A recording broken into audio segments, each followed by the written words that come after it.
ప్రధాని మోదీని పాకిస్తాన్ ఇస్లామాబాద్ కు ఆహ్వానించింది. అక్టోబర్లో ఇస్లామాబాద్ వేదికగా నిర్వహించనున్న council of heads of government CHG సమావేశానికి మోదీతో సహా షాంఘై సహకార సంస్థ ఎస్సీఓకు చెందిన ఇతర నేతలను ఆహ్వానించింది. గత ఏడాది ఉజ్బెకిస్తాన్లోని సమర్ఖండ్ నగరంలో నిర్వహించిన ఎస్సీఓ సదస్సుకు ప్రధాని మోదీ, చైనా అధ్యక్షుడు జిన్పింగ్, రష్యా అధ్యక్షుడు పుతిన్ అగ్రనేతలంతా హాజరయ్యారు. అయితే పాక్తో సమస్యాత్మక సంబంధాల నేపథ్యంలో అక్కడికి వెళ్లడానికి మోదీ సిద్ధంగా లేరని సంబంధిత వర్గాల సమాచారం.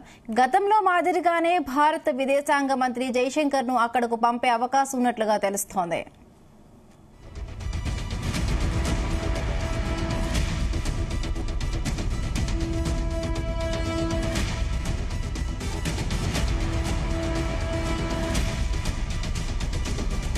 ఇదే అంశానికి సంబంధించి మరిన్ని పూర్తి అప్డేట్స్ మా ప్రతినిధి శ్రీచరణ్ అందిస్తారు. శ్రీచరణ్,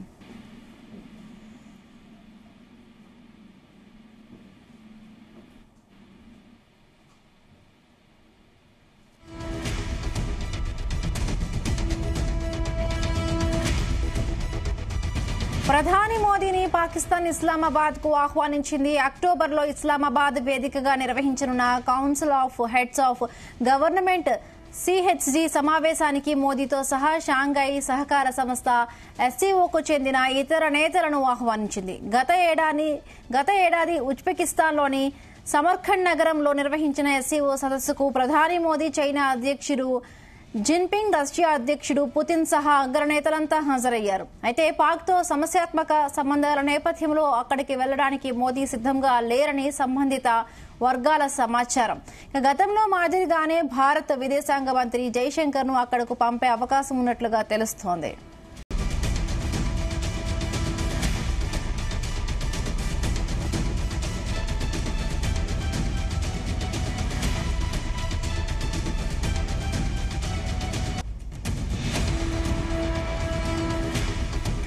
రైట్, ఇదే అంశానికి సంబంధించి మరిన్ని పూర్తి అప్డేట్స్ మా ప్రతినిధి శ్రీచరణ్ అందిస్తారు. శ్రీచరణ్, హిమబిందు, ప్రధాని మోదీని పాకిస్తాన్ ఇస్లామాబాద్ కు ఆహ్వానించింది. అక్టోబర్ లో ఇస్లామాబాద్ వేదికగా నిర్వహించనున్న council of head of government CHG సమావేశానికి మోదీ సహా షాంఘై సహకార సంస్థ ఎస్సీఓకి చెందిన ఇతర నేతలను కూడా ఆహ్వానించింది. గత ఏడాది ఉజ్బెకిస్తాన్ లోని సమర్ఖండ్ నగరంలో నిర్వహించిన ఎస్సీఓ సదస్సుకు ప్రధాని మోదీ, చైనా అధ్యక్షుడు షీ జిన్పింగ్, అలాగే రష్యా అధ్యక్షుడు పుతిన్ సహా అగ్రనేతలంతా కూడా హాజరయ్యారు. అయితే ప్రస్తుతము పాకిస్తాన్ తో పాటు గడిచిన కొద్దేళ్లుగా పాక్ తో సమస్యాత్మకంగా సంబంధాల నేపథ్యంలో అక్కడికి వెళ్లడానికి ప్రధాని మోదీ సిద్ధంగా లేరని సంబంధిత వర్గాల నుండి కూడా తాజాగా సమాచారం అందుతుంది. గతంలో మాదిరిగానే భారత్ విదేశాంగ మంత్రి జయశంకర్ అక్కడికి పంపే అవకాశం ఉన్నట్లు తెలుస్తోంది. అయితే ఇటీవల జమ్మూలో జరిగిన ఉగ్రవాదుల దాడుల నేపథ్యంలో మన దేశ విదేశాంగ మంత్రి భద్రతా నిఘా వర్గాలపై అనుమానం వ్యక్తం చేస్తున్నాయి.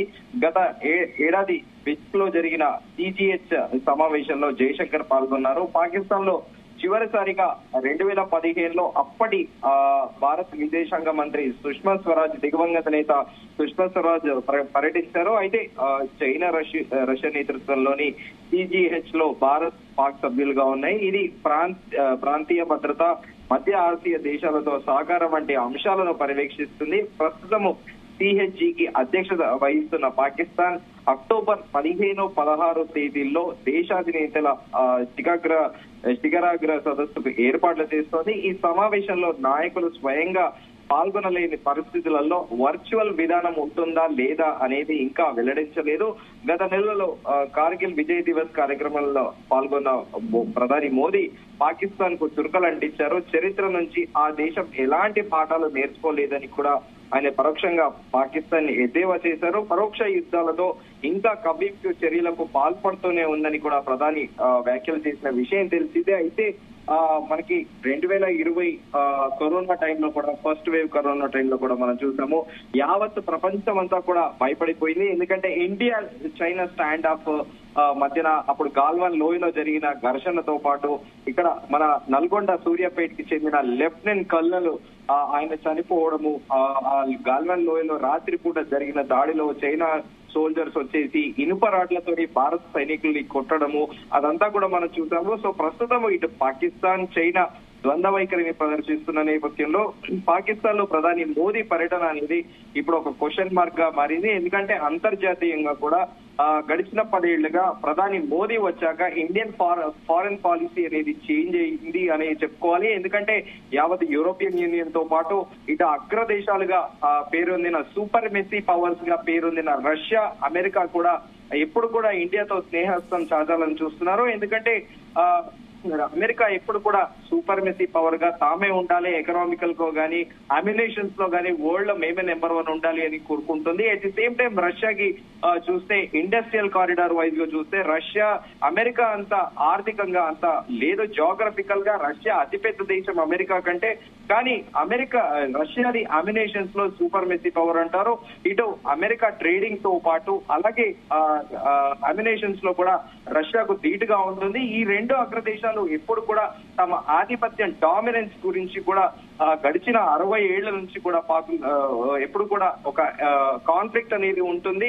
డైరెక్ట్ గా కాకుండా ఇండైరెక్ట్ గా కూడా సైలెంట్ గా వార్ చేసుకుంటా ఉంటాయి. ఈ నేపథ్యంలో అమెరికా పాకిస్తాన్ ని ఎంకరేజ్ చేస్తోంది. అయితే రష్యా ఇందిరాగాంధీ ప్రధానమంత్రిగా ఉన్నప్పటి నుండి కూడా రష్యాకి ఇండియాకి సత్సంబంధాలు నెలకొని ఉన్నాయి. రీసెంట్ టైమ్స్ లో కూడా మనం చూసుకుంటే వ్లాదిమిర్ పుతిన్ కూడా మోదీకి ప్రాధాన్యత ఇవ్వడం, గత మాజీ president American president Donald Trump కూడా పలు ఎన్నికల ప్రచార భాగంలో కూడా మోడీ ఇస్ మై ఫ్రెండ్ అనడం, ఇలా గ్లోబల్ గా కూడా మంచి పేరు సంపాదించిన నరేంద్ర మోదీ ఇప్పుడు పాకిస్తాన్ లో అక్టోబర్ లో జరగబోయే ఈ సిజిఎస్ సమావేశానికి హాజరవ్వడం కూడా ఒక క్వశ్చన్ మార్క్ ఉంది అని చెప్పుకోవాలి. ఎందుకంటే అక్కడ సిఐఏ అమెరికన్ సిఐఏ ఏజెంట్లతో పాటు పాకిస్తాన్ ఐఎస్ఐ ఏజెంట్లు ఎప్పుడు కూడా ఇండియాలో ఒక అన్సర్టనిటీ క్రియేట్ చేయాలని కూడా చూస్తుంటాయి. సో ఈ నేపథ్యంలో కార్గిల్ దివస్ టైంలో కూడా ప్రధాని మోదీ కూడా పరోక్ష యుద్ధంతో కవ్వింపు చర్యలు పాల్పడుతూనే పాకిస్తాన్ ఉందని కూడా ఇండైరెక్ట్ గా కూడా ఆయన ఎద్దేవా చేశారు. మరి ఒక 4 ఏళ్ల కిందటి వెనక్కి చూసుకుంటే ఇండియా చైనా స్టాండ్ అప్ సమయంలో కూడా అటు ఇరాన్, చైనా, పాకిస్తాన్ ముగ్గురు కలిసి కూడా జూలై 2025వ తేదీన ఇండియా పైన అటాక్ చేయాలని కూడా చూశాయి.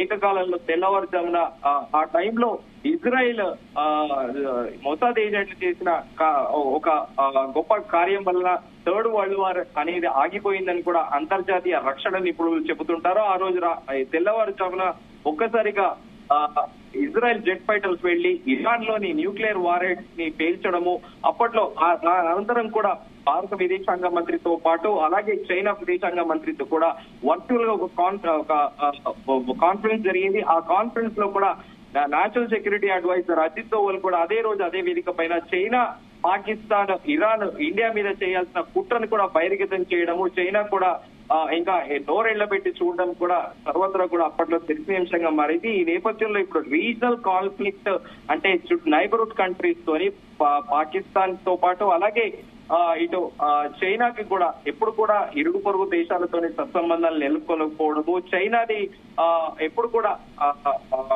ల్యాండ్ ఎక్స్టెన్షన్ అంటే పక్క దేశాన్ని భూమిని ఆక్రమించుకోవడము, వేరే టెరిటరీస్ ని కూడా ఆక్యుపై చేసుకోవడం చైనాకి పరిపాటిగా మారిన నేపథ్యంలో ఇప్పుడు పాకిస్తాన్ కి భారతదేశ ప్రధాని వెళ్తారా లేదా అనేది కూడా ఒక క్వశ్చన్ మార్క్ అయితే అరైజ్ అవుతుంది. Bindu. Right, thank you Sricharan, thanks for the updates.